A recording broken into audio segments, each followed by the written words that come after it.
Bom dia, amada igreja, bom dia, alunos da Escola Bíblica Dominical da Igreja Cristã em Campo Grande. Vamos iniciar a aula de hoje com uma oração e depois ao conteúdo previsto, de acordo com a vontade do Senhor. Oremos. Pai, nós estamos aqui, Senhor, gratos por Tua bondade, misericórdia e graça, por ainda se revelar a nós, por ainda se fazer conhecido a nós, por ainda permitir que nós tenhamos intimidade, comunhão com o Senhor que é soberano, o Senhor que é Senhor dos céus e da terra, ainda tem tido misericórdia de nós, meras criaturas, pecadoras, Senhor, mas por Tua graça salvos. Agradecemos por isso, Senhor, que nesta manhã, nesta aula, o Senhor nos instrua por Tua palavra e também pelo conteúdo que nós iremos aprender, que tudo, Senhor, se reverta em honras e glórias ao Senhor, também para o nosso conhecimento, para o nosso amadurecimento. Pedimos, Senhor, que o Senhor esteja conosco pelo Teu Santo Espírito, revelando-nos a Tua vontade nesta manhã. Que saiamos daqui, Senhor, com corações dilatados para amar ainda mais ao Senhor, porque o Senhor tem sido generoso conosco, tem sido um Pai amoroso, que com carinho tem ido até nós para se revelar, para que tenhamos oportunidades de Te conhecer, Senhor. Te agradecemos nesta manhã.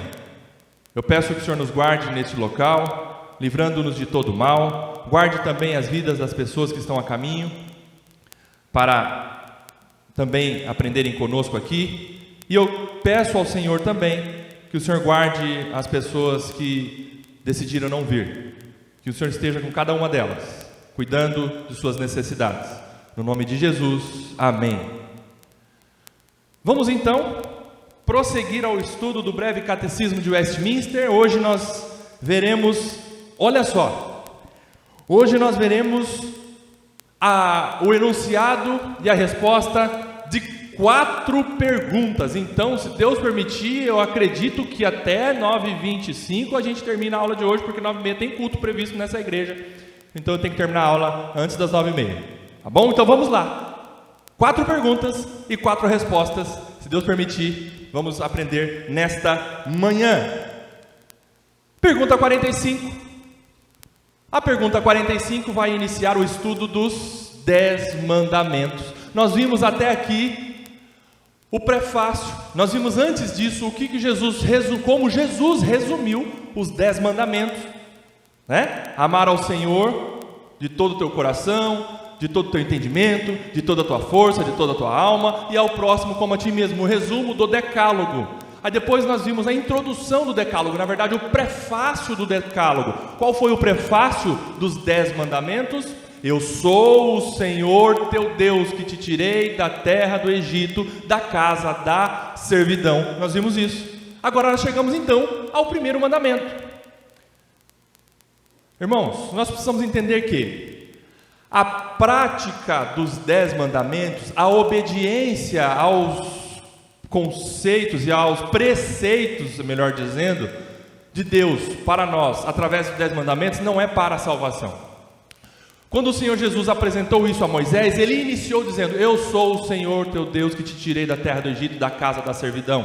O que Ele está dizendo? Aí a partir daí ele fala, versículo 3, não terás outros deuses diante de mim. Antes disso ele fala, eu sou o Senhor teu Deus, que te tirei da terra do Egito, da casa da servidão. Ele está falando assim, eu salvei vocês, agora me obedeçam. Ele não colocou esse prefácio no final, como se fosse uma conclusão dos 10 mandamentos. Cumpram os 10 mandamentos, e então tirarei vocês da terra do Egito, da casa da servidão, e serei o seu Deus. A prática dos 10 mandamentos não é para a salvação. A prática dos 10 mandamentos é por causa da salvação. É em virtude da salvação. Você e eu obedecemos ao Senhor e devemos sim, é uma ordenança de Deus, cumprirmos os 10 mandamentos, mas porque nós refletimos ou nós obedecemos ao que Deus fez por nós. Por gratidão nós amamos ao nosso Deus e obedecemos às suas ordenanças. Deus nos salvou. Deus salvou você. Deus te deu um espírito espírito novo, Deus te deu um coração novo, Deus vivificou a sua alma, e através do Santo Espírito de Cristo em nós, Ele nos capacita então a praticarmos os 10 mandamentos. Perfeito nós entendermos isso. Vamos lá então, pergunta 45, vamos todos juntos? Qual é o primeiro mandamento? A resposta então da pergunta 45 é: o primeiro mandamento é: não terás outros deuses diante de mim. Por favor, alguém ache aí a referência bíblica? Êxodo 20, versículo 3. Êxodo 20. Perfeito. Não terás outros deuses diante de mim. Fala de quem? Esta fala é de quem? De Deus. De Deus. Moisés registrou isso, e a fala de Deus para ele e para o povo dele, para a nação de Israel, para os eleitos do Senhor, para aqueles que são seus libertos da escravidão, para aqueles que são seus salvos. Não terás outros deuses diante de mim. Pergunta 46, vamos ao enunciado. Qual é? O que o primeiro mandamento exige? O que o primeiro mandamento exige? Resposta: o primeiro mandamento exige que conheçamos e reconheçamos a Deus como o único Deus verdadeiro e nosso Deus, e como tal, adorá-lo. Nós temos essa exigência da parte de Deus, nós conhecermos o Deus, o único Deus, e reconhecê-lo como tal, como o único Deus, e não somente conhecer a Deus e reconhecer Deus como sendo o único Deus, mas como sendo o nosso Deus. São 3 coisas diferentes. Pessoas buscam conhecer Deus, mas não reconhecem Deus. É diferente. É diferente uma pessoa buscar conhecer Deus, mas não reconhecê-lo como Deus. Acontece. E mais, acontece de pessoas conhecerem Deus, reconhecer que existe Deus, uma divindade, ou o Deus, mas não tê-lo como o seu Deus. É diferente também. Então é isso que o enunciado, ou a prescrição do primeiro mandamento nos exige. Nós conhecermos Deus. Como você conhece Deus? Através da sua palavra. Reconhecermos Deus. Como que nós reconhecemos Deus como Deus? Através de intimidade com Ele. Porque uma coisa é você saber, meu pai é o meu pai, pela certidão de nascimento. Meu pai é meu pai, eu conheço meu pai está conhecido, isso publicamente está registrado no cartório de registro civil. Eu tenho um pai, está aqui na certidão de nascimento. Você reconhece como pai? Então, eu não sei, eu nunca vi ele, eu sei que está no papel. Conhecer Deus, reconhecê-lo como Deus, e como nosso Deus, como o seu Deus. Essa identificação sua com Deus e Deus para com você, é o meu Deus, faz toda a diferença, não é?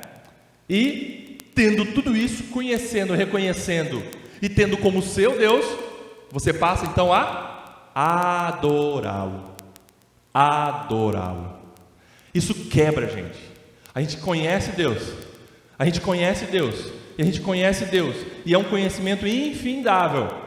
Conhece Deus, aí a gente passa então a reconhecer Deus como o único Deus. Nossa, é Deus mesmo, e Ele não é só Deus mesmo, Ele é o meu Deus mesmo. Ele me salvou, Ele me libertou, Ele é a razão do meu viver, Ele é a minha esperança, é Ele que me dá alegria, é Ele que me consola nas horas de angústia, é Ele que me fortalece nas horas de fraqueza, é Ele que me alegra nas horas de tristeza. É o meu Deus, é o meu Pai, é o meu Salvador. Eu tenho intimidade com Ele, portanto eu me ajoelho, eu estou quebrado diante desse meu Deus. Eu adoro a esse Deus. É isso que a 46 está nos ensinando. É isso que o primeiro mandamento exige de nós, ok? Referências bíblicas. Quem achou Deuteronômio 26:17? E outro ou outra, por favor, leia 1 Crônicas 28:9. Quem achou Deuteronômio, leia, por favor.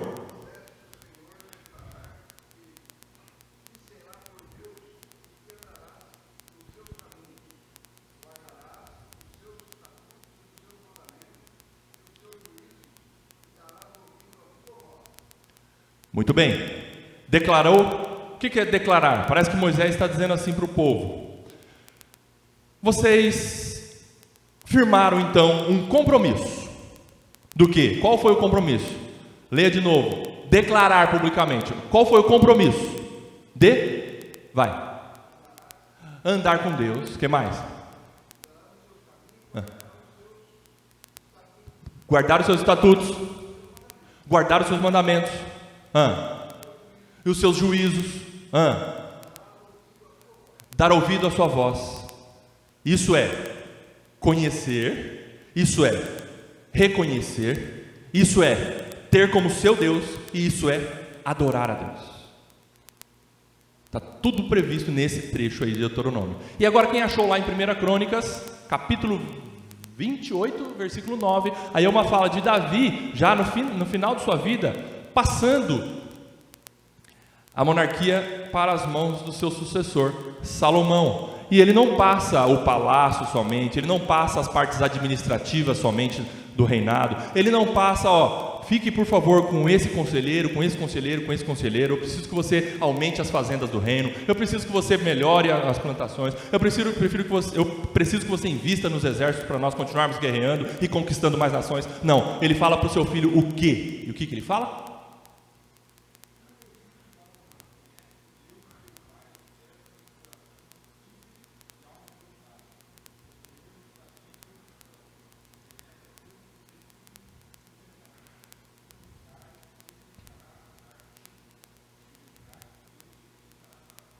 Amém. Olha que conselho lindo do papai Davi, que está para morrer. Filho, tudo isso que o pai está deixando para você é bondade de Deus. Continue administrando o reino. Você é o sucessor. Mas acima de tudo isso, filho, conheça a Deus.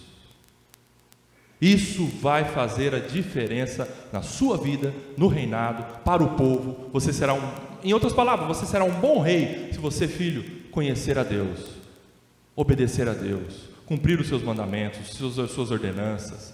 Se você buscá-lo, ele se deixará conhecer. Mas não é que assim, que parece que você só conhece Deus quando você busca ele. Ao buscá-lo, então você toca a campainha da casa de Deus, a gente fala, agora sim, então tá bom, pode me conhecer. Não, são palavras de Davi, e nós por outros textos também paralelos com relação ao conhecimento de Deus. Deus se revela a nós. Ao se revelar a nós, ele deixa uma porta escancarada para conhecê-lo. Não é porque você bate na porta e aí então Deus, já que você está me procurando, então eu vou deixar conhecer. Não, é o contrário. É Deus que nos permite conhecê-lo e nos atrai a ele para conhecê-lo. Por isso que Davi fala para o seu filho: filho, conheça a Deus, busque intimidade com o meu Deus, que é o seu Deus. Salomão, busque conhecê-lo, e ele se deixará conhecer, porque ele já abriu o conhecimento dele para mim, e está permitindo para você, meu filho Salomão, conhecimento de Deus. Fala, Breno.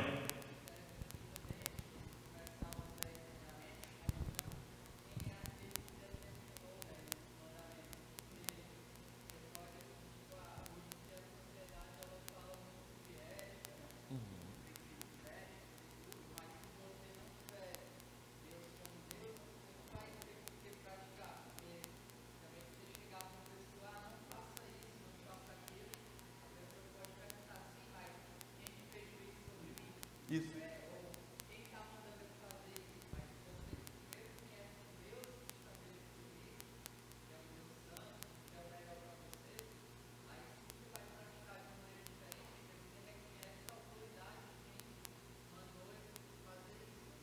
Muito bem. Perfeito. Deus se revela aos seus e faz com que os seus criaturas que não mereciam conhecer Deus. Irmão, irmã, você não tem direito de conhecer Deus. Não é seu direito. Deus não tem obrigação de se revelar a mim e a você. Não. Ele é completo em si mesmo. Ele, pela Trindade, é satisfeito em si mesmo. E Ele, por graça e por misericórdia e por amor, Ele se deixa conhecer a mim e a você, que somos filhos, somos dEle. E Ele fala, é bondade Ele esclarecer isso para a sua e para a minha mente, dizendo, eu sou o Deus, o único Deus verdadeiro. É graça da parte dEle. Deus esclarecer isso na sua e na minha mente. É graça. Por conta disso, como o Breno bem disse, conhecendo Deus, nós vamos... isso vai se descortinando na nossa mente, no nosso coração. O Deus Todo-Poderoso veio até mim. Nossa, é claro que eu vou obedecê-lo, é claro que eu vou segui-lo, é claro que eu vou buscá-lo mais. O Deus Todo-Poderoso, o Senhor dos céus e da terra, o Rei do universo se revelou a mim. Então eu vou buscá-lo, eu vou conhecê-lo, eu quero obedecê-lo. Amém, muito bem, Breno. 45, 46, ok? Vamos lá. Alguma pergunta com relação a 45 e a 46? Partimos então para outra dupla de pergunta. 47. O que o primeiro mandamento proíbe? O que o primeiro mandamento proíbe? E então a proibição contida no primeiro mandamento é esta. Resposta. Vamos todos juntos, bem forte. Vai lá. O primeiro mandamento proíbe negar, deixar de adorar ou glorificar ao verdadeiro Deus como Deus e como nosso Deus, e dar a qualquer outro a adoração e a glória que só a Ele são devidas. Essa é uma exigência? Não, essa é uma proibição. Pegue isso do primeiro mandamento e coloque lá na tábua do seu coração como proibição. Deus proíbe que você deixe de adorá-lo, negue Deus, deixe de glorificar ao verdadeiro Deus como Deus e como o seu Deus. Isso é proibição para nós. Mandamento é uma ordenança, é uma ordem, e dentro da ordem tem aquilo que Ele exige que nós façamos e tem aquilo que Ele proíbe que nós façamos. São ordenanças, são comandos comissivos, ou seja, de fazer, e omissivos, ou seja, de não fazer. Ok? Isso da parte de Deus. Ele exigiu, na pergunta 46 nós vimos, agora Ele proibiu que nós façamos tudo isso. E dar a qualquer outro a adoração e a glória que só a Ele são devidas. Qual outro? Qualquer outra coisa no mundo, uma pedra, uma rã, um gato que os orientais adoram, um boi que os indianos adoram, a natureza que os panteístas adoram, um filho que muitos pais adoram, um dinheiro que muitos avarentos adoram, qualquer outro, uma parede que muitos necessitam estar escoradas nela, sei lá, qualquer outro. E o ser humano é expert em fazer desse outro um Deus. Qualquer outro. Quando Moisés estava ouvindo essas ordenanças de Deus lá no monte, o que o povo estava fazendo lá embaixo? Criando um Deus para adorar, um bezerro de ouro. E esse é o nosso Deus. E lá embaixo eu estava falando para Arão, sabe o que? Através de Moisés, foi esse Deus que nos tirou da terra do Egito. Aí Deus mandou a ordem para Moisés, e Moisés chegou lá embaixo e falou, não. Deus disse o seguinte: eu sou o Deus que tirou da casa da servidão, da terra do Egito. Eu sou o seu Deus. Deus está dizendo isso para você, povo. Mas nós somos experts em adorar. coisas, em criar ídolos. Nós não criamos deuses, nós criamos ídolo. Deus não é o nosso ídolo. Ídolo é divindade criada. Deus é Deus, Deus não é ídolo. Nós precisamos entender essa diferenciação de nomenclatura, ok? Nós não idolatramos Deus. Idolatrar é pecado. Nós adoramos Deus, Ele é Deus.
Muito bem, perfeito, é isso mesmo. A gente coloca tantas outras coisas, não. Todas as coisas que você imaginar sem ser Deus, nessa parte, outro, qualquer outro. Roupa, glamour, profissão, né? E aí se a gente ficar aqui, nós vamos falar tantas coisas que não vai acabar. Vamos lá. Proíbe, então vamos às referências bíblicas da 47 e a gente vai para 48. Por favor, quem achou o Salmo 14:1, leia, e outro, por favor, Romanos 1:20 e 21.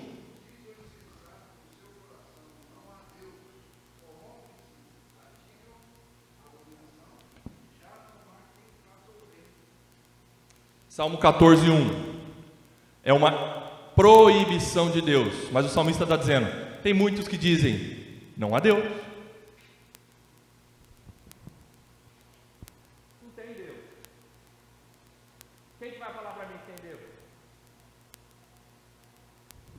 Quem que se coloca nessa posição? O salmista diz, o insensato.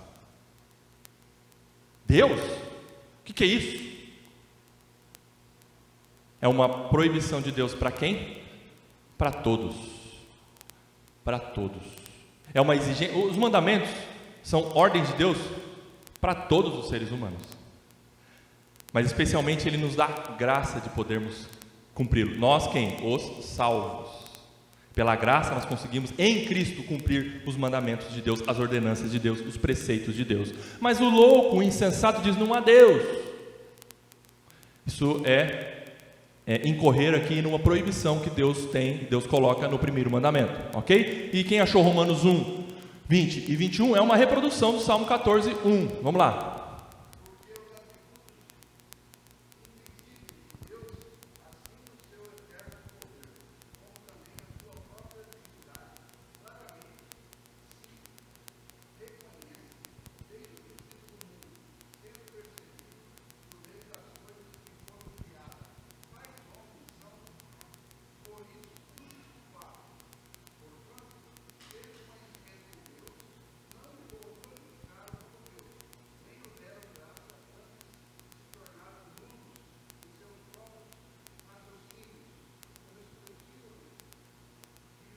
Coração.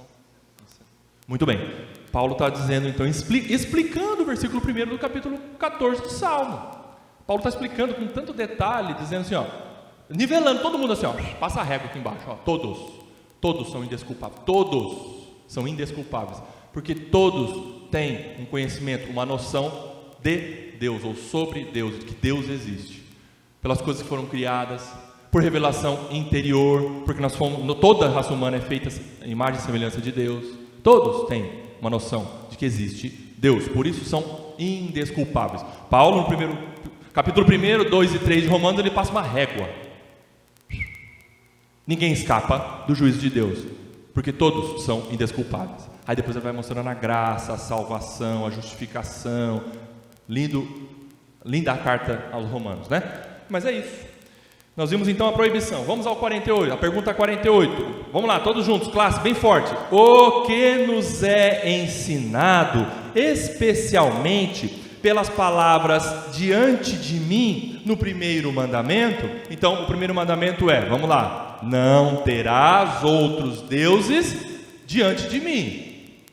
O que essa expressão diante de mim significa? A resposta que o breve catecismo nos dá é: as palavras diante de mim, no primeiro mandamento, nos ensinam que Deus, que vê todas as coisas, toma conhecimento e muito se ofende do pecado de ter-se em seu lugar outro Deus. Aqui, na elaboração do breve catecismo, eles colocaram essa interpretação do diante de mim no seguinte sentido: é como se Deus estivesse aqui, olhando a raça humana, diante dele, ou seja, na presença dele, entenderam? Diante de mim, adorando outros deuses. É isso que significa, segundo a interpretação do breve catecismo. Porém, outros intérpretes dos 10 mandamentos também colocam a seguinte interpretação: diante de mim, como sendo além de mim, ou posterior a mim, perceberam? Numa ordem, não na presença de Deus. Aqui, ó, diante de mim, está aqui, diante de mim, Deus falando dos pecadores que estão fazendo deuses. Diante de mim, Deus está aqui, tem deuses na frente de Deus, ou na ordem de classificação, na ordem que os seres humanos colocam, criam tantos deuses na frente de Deus, acima de Deus, isso, acima de Deus, classificando as criaturas como deuses, acima de Deus. São duas interpretações, tá bom? Diante de mim. Mas o breve catecismo nos traz que Deus é soberano, Deus sabendo de todas as coisas, Ele vê e Ele se ofende, Ele vê e Ele se ofende que os seres humanos, diante dEle, adoram outras coisas, adoram tantas coisas, adoram coisas, e Deus muito se ofende. Não, não é não, e quando Deus fala não, é não mesmo. Não terás outros deuses diante de mim, ok? Alguma pergunta com relação à pergunta 47 e 48? Vocês, por favor, podem se manifestar aí.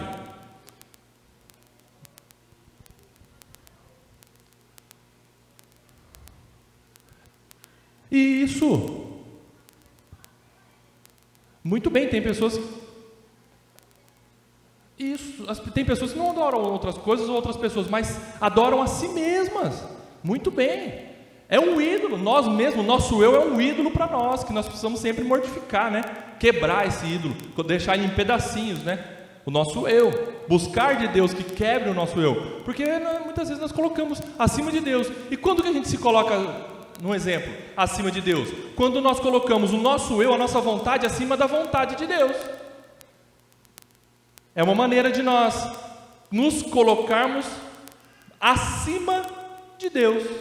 É quando a minha vontade prevalece diante da vontade de Deus. Prevalece entre aspas, lógico, porque não tem como, né? Mas nós só colocamos o eu como Deus, como ídolo.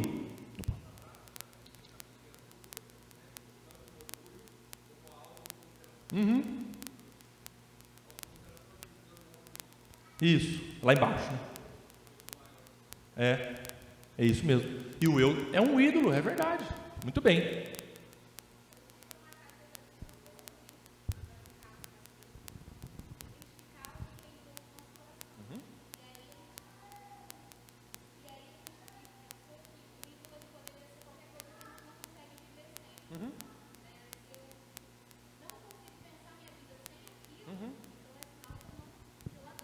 Muito bem, perfeito, Raquel. Olha que definição legal que nós aprendemos com a Raquel nesta manhã, que eles estavam confabulando em casal. Muito legal. Um ídolo é aquilo que nós colocamos em nosso coração, que nós não conseguimos viver sem ele. É verdade, é um ídolo, é verdade. Aí o Senhor, por exemplo, tira o nosso emprego que nós colocamos como ídolo. O que ele está fazendo? Não, Ele não é o seu Deus, Rodrigo. Mas Senhor, eu estou precisando de dinheiro, minha família vai acabar o leite. Só tem metade de um saquinho lá de tipo A, tipo 1. Tipo 1. Senhor, vai acabar meu dinheiro. E aí? Eu preciso do emprego. Aí Deus fala, é verdade, eu sei que você precisa do emprego, mas mais ainda você precisa de mim. Dependa de mim. Me adore, ainda que seja na escassez. Me adore. Continue confiando em mim. Mas Senhor, e se eu perder meus filhos? Meu mundo vai acabar. Eu prefiro ir junto com os meus filhos, Senhor. Se meus filhos morrerem, eu morro junto. Aí Deus fala, não. A alma dos seus filhos é minha. Eu dou, eu tiro. Adore a mim. Ame os seus filhos, cuide dos seus filhos, eles são herança do Senhor, mas não adore os seus filhos. Eles, muito mais do que serem seus, são meus. Me adore, e você vai ter bem os seus filhos. E todas as outras coisas, muito bem, perfeito. Vamos lá. O primeiro mandamento ensina sobre quem deve ser adorado no universo. O primeiro mandamento ensina sobre quem deve ser adorado, não o que deve ser adorado. Perceberam que a interpretação é não o que, porque se fosse o que seria coisa, mas quem? Quem é uma pessoa. Quem que deve ser adorado? Deus. Deus, muito bem. Não terás outros deuses. Não terás outros deuses, não é que Deus está admitindo que há outros deuses além dele. Deus não está dizendo assim, não terás outros deuses diante de mim, ou seja, me escolham, viu? Dentre todos esses outros deuses que existem no mundo, me escolham, porque vai ser melhor para vocês. Não, na linguagem para nós humanos e para o povo de Israel entender naquela época, e nós entendermos hoje, no século 21, Deus está dizendo assim, não existe outro Deus, tá? Se é alguém que conhece sobre Deus, sou eu, Deus. Não tem. Só a mim. Entenderam? É isso que Deus está dizendo. Ele não está admitindo que tem outro Deus, aí, porque ele sabe, por falsa modéstia, falou, eu sou o melhor. Acho que é melhor vocês me escolherem entre outros deuses. Não. No panteão grego tinha centenas de milhares de deuses lá, que eles adoravam. Mas tudo aquilo era criação, era ídolo, que aí Paulo chega lá e faz um discurso maravilhoso, mostrando que o Deus desconhecido, que eles adoravam até que eles não conheciam, olha só como a mente humana é criativa para criar ídolo, cria um ídolo que eles não conheciam, tinha lá um altarzinho para o Deus desconhecido, mas quem é esse Deus desconhecido? Não sabemos, mas deixa aí para adorar, vai que está faltando. Aí Paulo fala, pega isso, com a sabedoria de Paulo, fala, esse Deus desconhecido aí, é o Deus verdadeiro. E fala sobre Jesus Cristo, maravilhoso, lá em Atenas,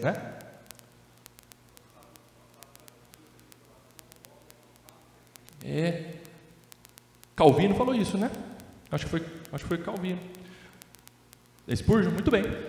Então Deus não está admitindo que tem outros deuses, tá bom? Em outras palavras, Deus está ordenando, não façam deuses para vocês e os adorem no meu lugar, porque só existe um Deus, que sou eu. Então, irmãos, quando a gente cria um ídolo, quando a gente adora um ídolo, nós estamos fazendo daquele ídolo um Deus. É isso que o Senhor está nos ensinando, mas não que a partir disso nós criamos divindade. Não, desculpa, eu não estou ofendendo a inteligência de vocês, só estou explicando, mas é isso que está claro, só existe Deus, só um Deus, acabou. Aquilo que a gente cria, a cadeira que eu quero adorar, acaba, você não é nada. É isso que Deus está dizendo, presta atenção, povo, eu sou o único Deus que deve ser adorado. Aqui a questão de fundo, ou seja, um princípio, é a exclusividade. Exclusividade. O que é o pano de fundo? O que é essa questão de fundo, esse princípio? Fala. Exclusividade, ok? Beleza, mas usa outra palavra, ou explique isso para mim, vamos lá.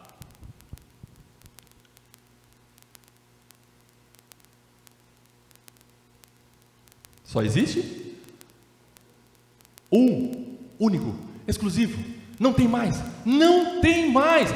Irmão, por causa do nosso coração idólatra, nós precisamos sempre falar isso para nós, para nossa alma. Não existe outro Deus, Rodrigo. A sua reputação não é Deus, Rodrigo. Deixa ela para lá. Rodrigo, suas filhas não são Deus. Rodrigo, deixa ela para lá. Só existe um Deus, exclusivamente Deus. Rodrigo, sua profissão, deixa para lá. Não é ídolo, não pode ser seu ídolo, senão você vai se frustrar. Só existe um Deus, exclusividade.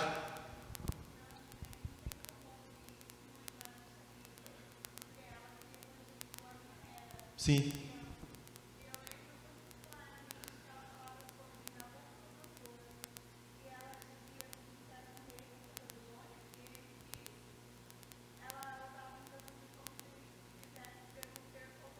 Aham.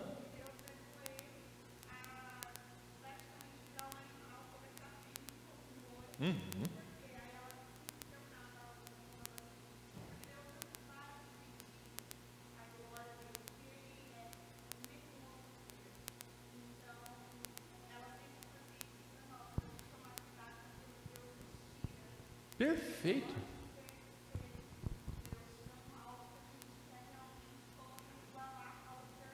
Perfeito, é isso mesmo, e Deus tira. Ele tem um propósito com a sua vida, com a minha vida, de ser o nosso Deus, ok? Ele está mais interessado do que nós mesmos. Então o que ele faz? Tira, tira, tira, tira. Porque ele é exclusivamente o nosso Deus. Toda criatura deve dirigir adoração, glórias e honras. Toda criatura, exclusivamente a Deus, pois somente Ele é Deus, e digno de adoração, glórias e honras. Então, aos regenerados, aqui eu vou trazer exemplos. Aos regenerados que passaram a ser adoradores aceitos por Deus, aplica-se o que em teologia é chamado de teocentricidade do culto. Aqui eu trouxe um exemplo, tantos outros que você pode aplicar o primeiro mandamento na sua vida, mas aqui eu trouxe com relação à nossa adoração coletiva. A nossa adoração é um exemplo, tá bom? Nossa adoração coletiva. E o que em teologia nós estudamos sobre a teocentricidade do culto. O que é a teocentricidade do culto? Teo, Deus. Centricidade, centro. Isso, do culto. Então, o culto deve ter Deus no centro. O culto é para Deus. Teocentricidade do culto. Por exemplo, Deus deve receber toda adoração, glória e honra através de nosso culto a Ele. Não adoramos e lançamos mão da mediação de Maria, nem veneramos santos, e também não colocamos cadeira para o arcanjo Miguel sentar no momento do culto. Neste momento, e daqui a pouco, Deus está no nosso meio, e Ele é a pessoa mais importante neste momento, e no culto que nós vamos adorá-lo daqui a pouco também. Ele é. E nós estamos aqui na presença do Senhor, reunidos no nome de Jesus Cristo, para adorá-lo. Ele é o objeto de adoração, de culto, de honras, de glórias. Ele, somente Ele. Buscamos não dar glórias e honras a homens no culto, por meio de homenagens, testemunhos ou dias específicos. Irmãos, não é bom. E a tradição reformada vem ensinando a respeito de princípios de culto, de adorarmos a Deus. Não é bom nós colocarmos um culto do dia das mães. Não é bom nós colocarmos o culto do dia do pastor. Não é bom nós colocarmos o culto do dia das crianças. Não estou dizendo que a igreja não possa fazer homenagens. Sim, pode fazer, mas isso depois do culto, porque o culto é para Deus. É Deus que é a pessoa adorada naquele momento. É Deus que é o centro do culto. O objeto, a pessoa, o estudo, aquele que nós adoramos, que nós damos honras, glórias, é Deus, através de Jesus Cristo, no culto. Ok? Testemunhos. Muitas vezes cultos são recheados com testemunhos. E aí o que a pessoa fala lá na frente? Olha, aconteceu isso, isso e isso, e eu me dei bem fazendo isso. Ou então, aconteceu isso, foi tão ruim, mas assim, eu gostaria que vocês aprendessem com o meu exemplo, com a minha atitude e tal. Não, vamos deixar para lá um pouquinho o testemunho. É mais seguro para nós estarmos baseados no que Deus fala para o seu povo, através da pregação da palavra. Pregação da palavra. Muito bem. Nossas orações devem ser dirigidas a Deus na mediação de Jesus Cristo e no poder do Espírito Santo. Tem gente que ora para a mamãe que morreu. Eu não passei por essa experiência de perder um ente tão querido, de, quem sabe, no momento que eu estou assim andando ou sozinho, falar, puxa, fulano, né? Eu estou com saudade de você. Pode acontecer de nós falarmos, mas essa oração não chega para a pessoa que está lá. Não chega. Não seria uma oração, inclusive. Ore a Deus, através de Jesus Cristo, no poder do Espírito Santo. Isso é teocentricidade, do seu culto, de sua adoração a Deus. Tá bom? Louvores cantados a Deus, com letras que contenham adoração a Deus, não conteúdo antropocêntrico. O que é isso? Homem. E aí? Homem no centro, muito bem. O homem no centro. O ser humano no centro do culto. O ser humano como objeto do culto. E louvores estão sendo escritos, produzidos com muito conteúdo do homem no centro. Do homem como sendo aquele que precisa de atenção, de carinho. E Deus, muitos hinos não estão adorando a Deus, estão adorando o homem, estão colocando o homem como o objeto de adoração. E eu trago 3 exemplos de letras. Não vou falar o autor, não vou falar o nome da canção, mas você pode pesquisar depois. Mas eu não vou ler a letra dessas músicas por deboche, para tirar sarro, nada disso. Eu estou usando este exemplo para você pegar exemplos que eu estou trazendo, tantos outros que você vai notar nas letras dos hinos que você tem ouvido e falar, isso aqui é meio antropocêntrico, tá bom? Não é por deboche, não é para tirar sarro da produção desses hinos, mas é para nós aprendermos com os erros que por enxurrada estão ouvindo por aí. Primeiro hino: você é um espelho que reflete a imagem do Senhor. Não chore se o mundo ainda não notou.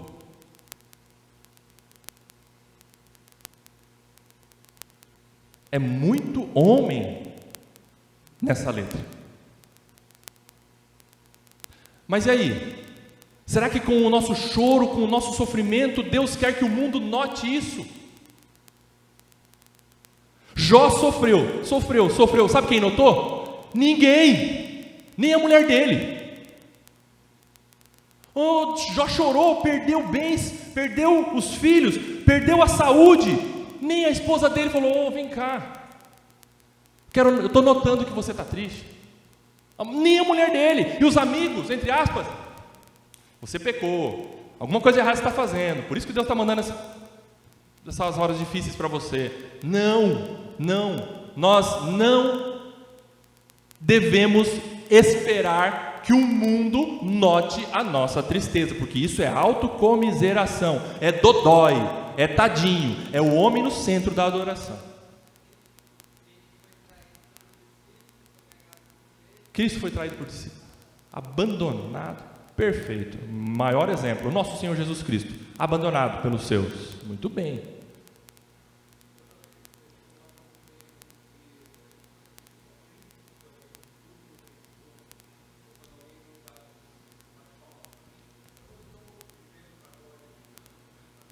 É isso.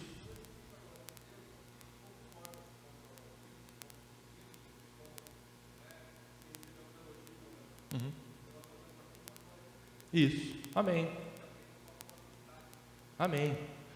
Outra letra aqui, Quem te viu passar na prova e não te ajudou, quando ver você na bênção, vão se arrepender. Vai estar entre a plateia e você no palco. Vai olhar e ver Jesus brilhando em você.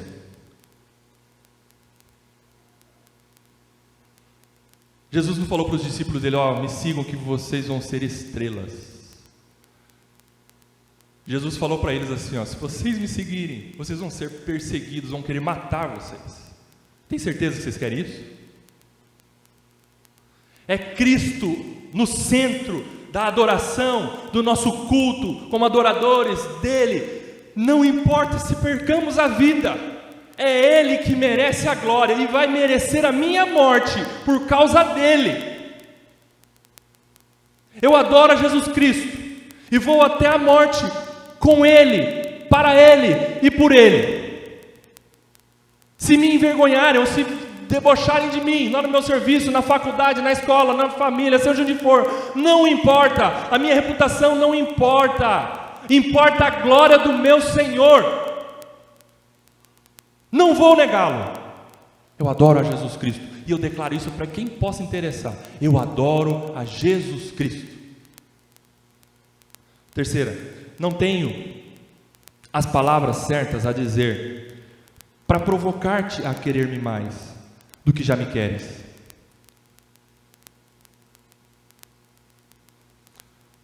Senhor, eu estou orando aqui para o Senhor me querer mais.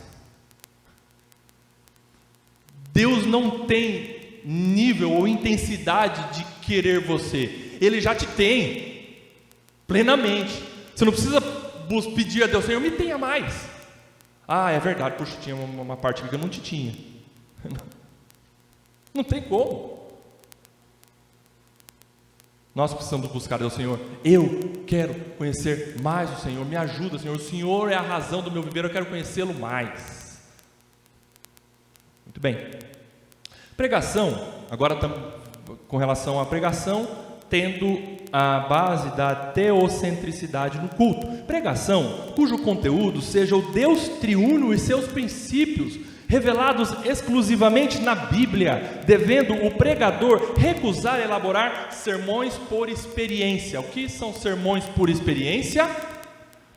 Igreja, vocês precisam aprender com isso que aconteceu comigo.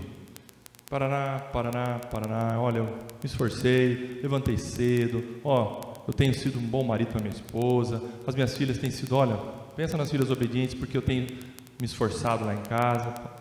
Aí a igreja falou, irmão, tá bom, agora para de falar, abre a Bíblia aí, vamos lá. Uma igreja séria, não mastiga palha mais, não quer saber de experiência, porque a minha experiência, quem sabe, não vai bater com a sua experiência. Mas o que nos une? O que coloca Deus no centro? A palavra dele. É a palavra dele que une a igreja em relação aos princípios e como viver. É a palavra de Deus. Não é por minha experiência. Ok? Não elaborar sermões por experiência. Os meus pontos positivos. Os meus pontos positivos. Eu não posso me colocar como referencial de vocês. Pessoal, agora façam o que eu estou fazendo, hein? Não, daqui a pouco eu escorrego. Vocês vão falar para mim, Rodrigo, hein? Puxa, eu fiz o que você fez e você caiu, eu caí junto com você. Não se baseio em mim como pastor, como pregador. Se baseio naquilo que eu falar da palavra de Deus. O que for fora da palavra de Deus, joga fora. Joga fora mesmo. Não tenho a sua segurança nas minhas experiências pessoais extra-bíblicas. Ok? E este mandamento tem um fundo de amor de Deus aos que são seus. Quando Deus fala, não terás outros deuses diante de mim, Deus não está sendo aquele Deus orgulhoso, aquele Deus que precisa de atenção, aquele Deus dominador, apesar dele ser dominador, sim, no sentido não mal, mas ele domina os céus e a terra, debaixo da terra. Mas ele não está falando assim, não tem outros deuses diante de mim, hein? Eu sou o único Deus. Sabe o que Deus está fazendo através dos mandamentos, dos 10, e especificamente através do primeiro? Demonstrando amor, nesse sentido. Não tem outros deuses além de mim. E no dia que vocês colocarem outro ser como Deus em meu lugar em suas vidas, vocês estarão condenados à insatisfação. Por isso, não criem deuses para vocês. Vocês estarão condenados à infelicidade. Portanto, não criem outros deuses. Vocês estarão condenados à morte eterna, porque eu sou tudo o que vocês precisam. Isso é amor. Amor de Deus, dizendo para o seu povo, para os seus eleitos, para os seus escolhidos: eu sou o Deus que vocês precisam. Eu sou tudo que vocês precisam. Eu amo vocês. Agora, me amem, me adorem. É o melhor para vocês. É isso que Deus está dizendo. Muito bem. Vamos então repassar os enunciados e as respostas, 45, 46, 47, 48. Hoje nós andamos bem, hein? 4 perguntas. E quem sabe daqui para frente vai ser mais ou menos nessa toada aí. 45, vamos todos juntos? Qual é o primeiro mandamento? Resposta: o primeiro mandamento é: não terás outros deuses diante de mim. 46, o que o primeiro mandamento exige? O primeiro mandamento exige que conheçamos e reconheçamos a Deus como o único Deus verdadeiro e nosso Deus, e como tal, adorá-lo. 47. O que o primeiro mandamento proíbe? O primeiro mandamento proíbe negar, deixar de adorar ou glorificar ao verdadeiro Deus e como nosso Deus, e dar a qualquer outro a adoração e a glória que só a eles são devidas. 48. O que nos é ensinado especialmente pelas palavras diante de mim no primeiro mandamento? Resposta: as palavras diante de mim no primeiro mandamento nos ensinam que Deus, que vê todas as coisas, toma conhecimento e muito se ofende do pecado de ter-se em seu lugar outro Deus. E agora eu faço uma oração pedindo ao Senhor que nos perdoe dos nossos pecados de idolatria. Que você sabe o ídolo que você tem no seu coração, ou os ídolos que você e eu nós temos em nossos corações. Senhor, nos perdoe pelo pecado da idolatria, Senhor. Senhor, por favor, quebre os ídolos criados por nós em nossos corações no teu lugar. Quebre, Senhor, a segurança que nós estamos tendo, essa falsa sensação de segurança dos ídolos que nós temos criado em nossos corações. Nos perdoe, Senhor, e nos faça nos lançar ao Senhor e adorar ao Senhor como o nosso único Deus, através de Jesus Cristo. E é neste nome que oramos. Amém.